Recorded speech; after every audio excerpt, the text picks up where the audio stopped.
हम एक चीज इसमें है कांग्रेसी शिक्षाचारा मुझे इसके साथ मेरे माता पिता भाई बंधु नात रिश्तेदार जिस लड़की को देख करके पसंद करके मेरे पत्नी के रूप में मेरे सामने किए मेरा शादी विवाह करे उसको छोड़ करके सपने में भी मैं किसी दूसरी औरत का ध्यान नहीं करूंगा। यानी मुझे सीधी सीधी बात है पुरुषों के लिए परिस्थिति गमन ये पापाचार में आता है, कामाचार होता है और ऐसे लोग पतन के रास्ते पर जाते हैं जो पराई स्त्रियों के पीछे हैं, अपनी औरत को बहिष्कार करते हैं, इग्नोर करते हैं। ऐसे लोगों का पतन हो जाता है। तो मुझे पतन के रास्ते पर नहीं चलना है, मुझे उत्थान के रास्ते पर चलना है।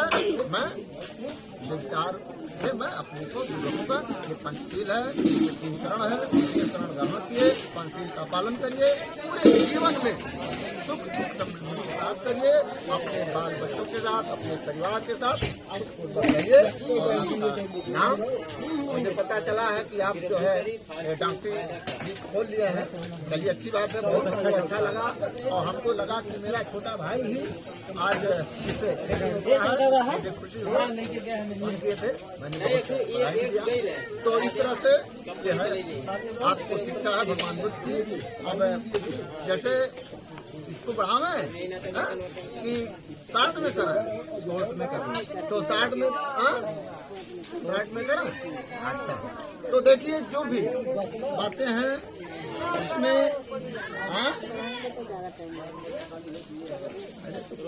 ठीक पड़ी हमें ना संविधान की प्रस्तावना की शपथ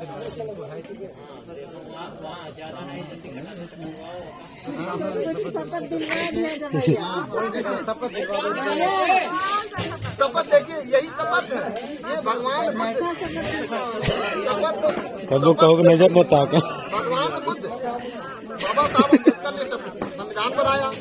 बाबा साहब ने समता भाईचारा प्यार बंधुत्व करुणा पर आधारित संविधान बनाया। करी क्या सर जो भी भगवान बुद्ध ने जो प्रतिपादित किया, बुद्धं शरणं गच्छामि, धम्मं शरणं गच्छामि, संघं शरणं गच्छामि, ये 3 शरण और ये पंचशील, ये बाबा साहब भगवान बुद्ध के ही विचारों से ओतप्रोत होकर के यानी उनको मानते हुए भगवान बुद्ध के आदर्श भगवान बुद्ध है। बाबा साहब अम्बेडकर के आदर्श भगवान बुद्ध है, क्योंकि भगवान बुद्ध की जो कही हुई बताया 2500 साल पहले जो भगवान बुद्ध ने कहा 45 साल चल करके परिचारिका करते हुए जो उन्होंने कहा 84,000 उपदेश दिए, 84,000 उपदेश दिए, उन्हीं 84,000 स्कंदों का उपदेशों का बाबा साहब निचोड़ ला करके दिया है। तो इस नाते मुझे बाबा साहब के विचारों को जो संविधान की जो प्रस्तावना है कि हमको भाईचारा प्रेम करुणा मैत्री मात्र और समानता का मुझे तो जल्दी या तो पहले जल्दी या तो बता जल्दी जा पूरा गाँव का पूरा गाँव भराव का संविधान में नंबर का टाइम नहीं रह गया। ठीक है तो काम ये है। ठीक है आप रखिए गाँव में घर में रखिए, किताब आ गई है, किताब आ गई है। ये बात नहीं है कि वो अलभ्य है, वो लभ्य है, वो मिल जाएगा, उसको आप लोग खरीद कर लाए हैं। अच्छा शरावती से हाँ ठीक, तो उसको आप लोग पढ़िए और उत्तरोत्तर वृद्धि करें, सबका नाम हो, लोगों को गर्व हो कि भाई फलाने का लड़का या फलाने का रिश्तेदार बहुत बढ़िया आदमी है, वो न चोर है, न बेईमान है, न घटिया है, न पतिया है, न कटारी है, न बुआड़ी है, न गजेरी है और बहुत और दवा भी बढ़िया करते हैं। उससे आपका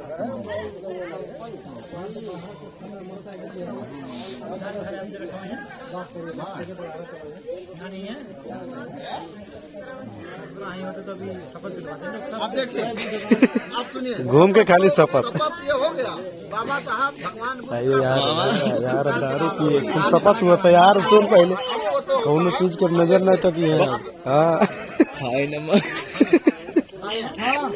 उसमें जो है कह दीजिए कि लड़की नजर न देखे। बाबा साहब से जो बाबा साहब ने 1935 में जो उन्होंने घोषणा किया था, हिंदू होकर नहीं मरूंगा, हिंदू पैदा होना मेरे बस की बात नहीं थी, लेकिन मैं हिंदू होकर के नहीं मरूंगा, ये मेरे बस की। तो बाबा साहब ने 1935 में घोषणा किए, तो 20 साल लगातार विभिन्न धर्मों का अध्ययन किया। हिंदू धर्म के बारे में जानते थे, ईसाई का भी अध्ययन किए, सिख का अध्ययन किए, फिर जैन धर्म का अध्ययन, सारे अध्ययन किए। लेकिन उन्होंने 20 साल बाद 1956 में 14 अक्टूबर 1956 में बाबा साहब भगवान के धर्म को स्वीकार किया। तो 22 प्रतिज्ञाएं हैं, 22 प्रतिज्ञा करवा दें, 22 प्रतिज्ञा है नहीं है। हाँ वही तो दिक्कत। तो देखिए ये महामंगल सूत्र है। भगवान बुद्ध जब अवस्ती विराजमान थे, हिंदी बता रहा हूँ, हिंदी में ठीक है। भगवान बुद्ध रावती में अनाथ पिंडी के जेतवना राम में विहार कर रहे थे। तो जब विहार कर रहे थे तो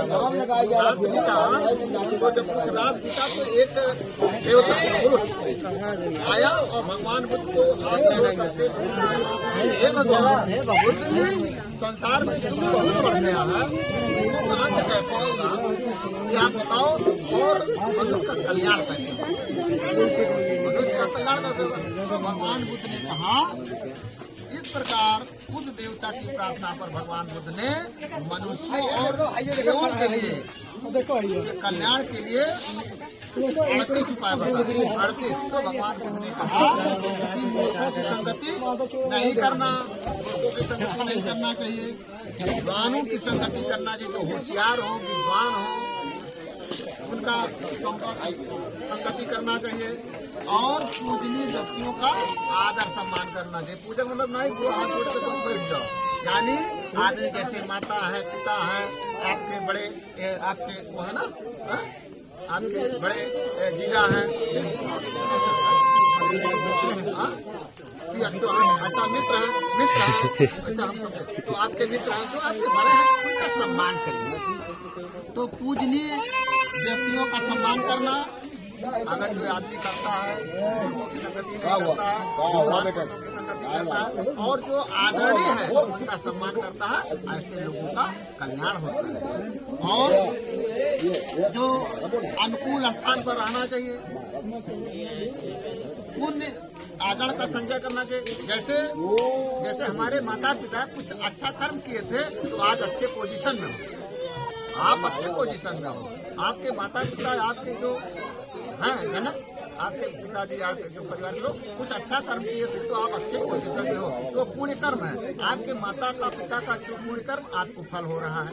तो इसके बाद में और अपने आप को सम्यक रूप से समाहित रखना, अर्थात कुशल कर्म करने का संकल्प, यानी हम करेंगे तो बढ़िया काम करेंगे, और बढ़िया काम करने वाले का, कुशल कर्म करने वाले का मंगल होता है, और अकुशल कर्म करने वाले का पतन होता है। इस नाते मुझे कुशल कर्म करना है।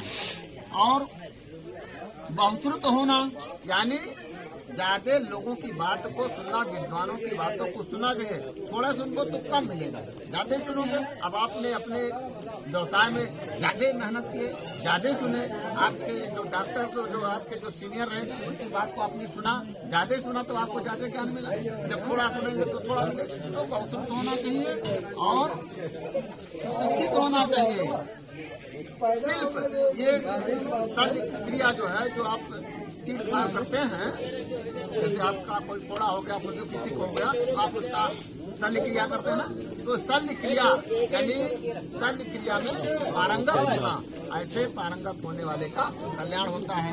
और माता पिता का सेवा करना, पुत्र और स्त्री का, जो पुत्र है, स्त्री है, जो पुत्रियां हैं, उनका लालन पालन करने वाले का मंगल होता है। नहीं कि बच्चा पैदा कर दो तो कैसे खाए, कुछ नहीं, आप उनको परवरिश करिए, बढ़िया से खिलाइए पिलाइए, उनका दवा दर्पण करिए बढ़िया से, हाँ, तो ऐसे आदमी का कल्याण होता है।